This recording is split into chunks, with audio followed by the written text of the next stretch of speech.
আসসালামু আলাইকুম। কেমন আছেন আপনারা সবাই? আশা করছি আল্লাহর অশেষ রহমতে সবাই খুব ভালোই আছেন। আলহামদুলিল্লাহ, আমিও আমার পরিবারের সবাই খুব ভালো আছি। তো আজও চলে এলাম আপনাদের মাঝে নতুন আরও একটা ভিডিও নিয়ে।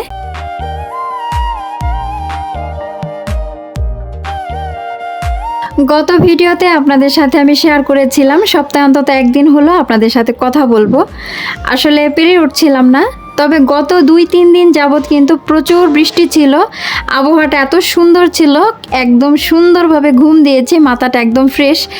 তো সব মিলিয়ে আসলে না এসে পারলাম না।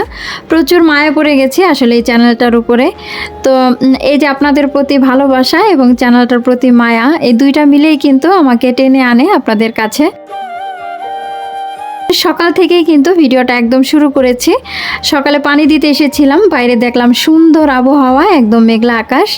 তো সব মিলিয়ে কিন্তু খুব ভালো লাগা নিয়েই শুরু করলাম।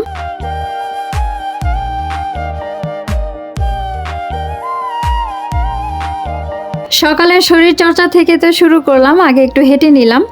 তবে এই হাঁটাটা হলো অনেক দিন গ্যাপের পরে হাঁটা। আমি সেই 1 মাস আগে হয়তো হেঁটেছিলাম, এর মাঝে আর হাঁটা হয়নি।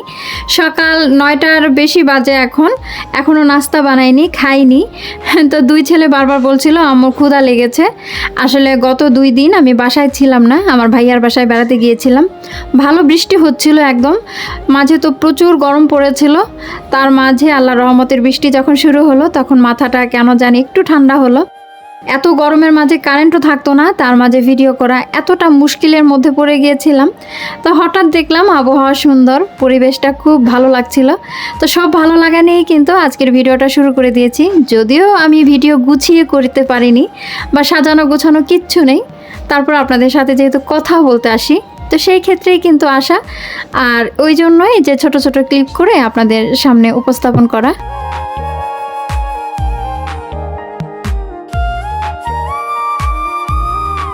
কষ্ট করে ওজন যতই কমাই না কেন, এই যে তেলে ভাজা পরোটা, তারপরে প্রচুর চিনি দিয়ে চা খাওয়া, এগুলো যদি বাদ দিতে না পারি তাহলে তো আসলে কষ্ট করে হেঁটে কোনো লাভ নেই।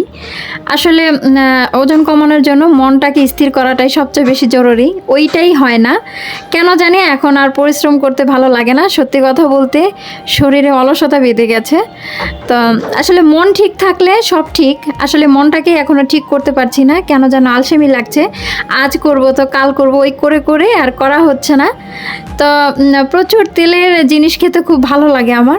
এই যে চপচপে তেলে ভাজা পরোটা, এটা না খেলেও কিন্তু পারতাম, কিন্তু কেন জানে মুখে খুব ভালো লাগে। আর ওই জন্যই যে ঘন ঘন কিন্তু পরোটা, চা এগুলোই আমার বেশি খাওয়া হয়।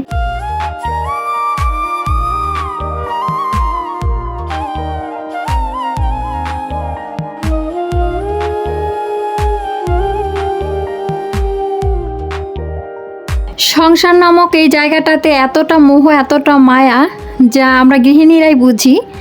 গত 2 দিন তো বাসায় ছিলাম না, এর ফাঁকে আমি এসে দেখি যে বাসায় এত পরিমাণে ধুলো পড়ে আছে। তো কি বলবো, অয়নের বাবা শুধু ঘুমিয়েছে রাতে, ওইটুকুনি, বিছানাও ঠিকমতো উঠাইনি। তো গতদিন এসে আসলে ভালো লাগছিল না। ভাইয়ার বাসা কিন্তু আমার বাসার কাছে, যেতেও ভালো লাগছিল না। আসলে এক জায়গায় থাকতে থাকতে অনেক সময় আমরা বোর হয়ে যাই। তো ভাবি কোথাও একটু যাব, তো কোথায় বা যাব। একবার ভেবেছিলাম একটু গ্রাম থেকে ঘুরে আসি, তো আবার দেখলাম অবির পরীক্ষা শুরু হয়ে যাবে, তো ওই জন্য আর যাওয়া হলো না। তো কি আর করার, ঘুরে ফিরে কিন্তু ঘরেই আছি।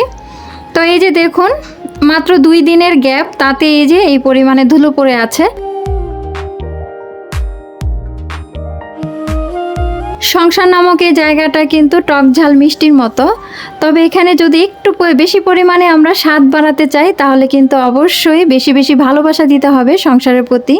তবে হাদিসে কিন্তু উল্লেখিত আছে একটা নারীর সবচেয়ে বড় কাজ হলো তার সন্তান পালন করা, তাকে সুন্দরভাবে লালন পালন করে মানুষ করা। চাইলেই আমরা এর জন্য স্বামীর সাহায্য নিতে পারি, তবে আমরা কিন্তু শুধু ওইটুকুতেই সীমাবদ্ধ থাকি না। পুরো সংসারটাকে নিজের হাতে রেখে গুছিয়ে সাজিয়ে কতটা ভালোবাসা দিয়ে যত্নে রাখি, তাই না? তারপরেও কিন্তু অধিকাংশ পুরুষই বলে যে আসলে আমরা সংসারের জন্য কি করি।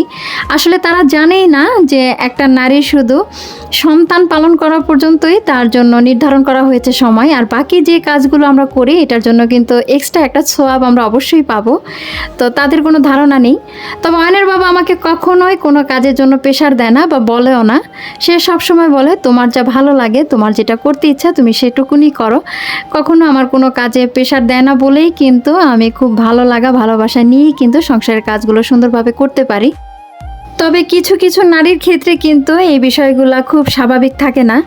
সংসারের জন্য সারাদিন খেটে মরে, তারপরেও কিন্তু পুরুষের মন পায় না। সেই সমস্ত পুরুষ আসলে পুরুষের মধ্যে পড়ে কি না এটাই আমার জানা নেই। তো কথা বলতে বলতে কিন্তু এদিক দিয়ে 11টা বেশি বেজে গেছে, এখনও পর্যন্ত আমি রান্না বাড়ার কিছু জোগাড়যন্ত্র করিনি।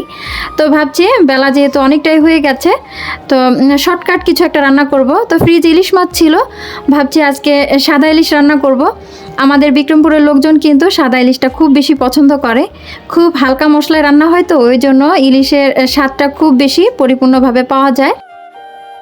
এইভাবে কে কে খান আমি জানি না, তবে আমাদের বিক্রমপুর অঞ্চলে এটা খুব বেশি প্রচলন। আর কিভাবে আমি রান্না করি সেটা আপনারা দেখতে থাকুন। তবে এটা অনেকে অনেকভাবে রান্না করে, তো আমি যেভাবে করি সেটা আসলে খুবই সুস্বাদু হয়। আপনারা যদি চান তাহলে ট্রাই করতে পারেন।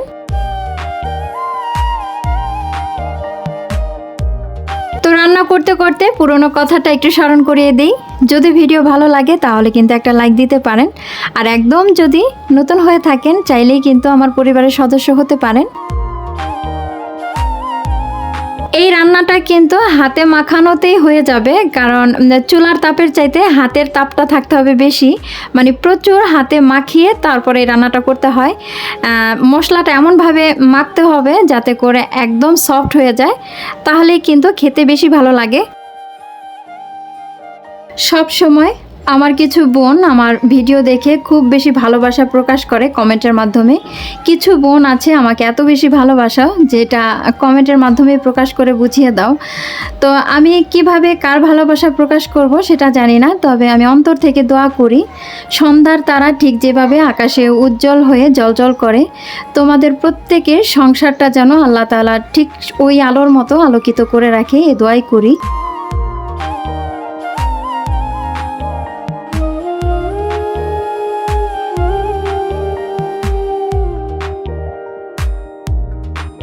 আর সবার ভালো থাকার উসিলায় আল্লাহ তাআলা যেন আমাকে একটু ভালো রাখে সে দোয়া তোমরা করো। তো আজকের ভিডিওটা এখানে শেষ করে দেই। সবার সুস্বাস্থ্য কামনা করে বিদায় নিয়ে নিচ্ছি। আল্লাহ হাফেজ, আসসালামু আলাইকুম।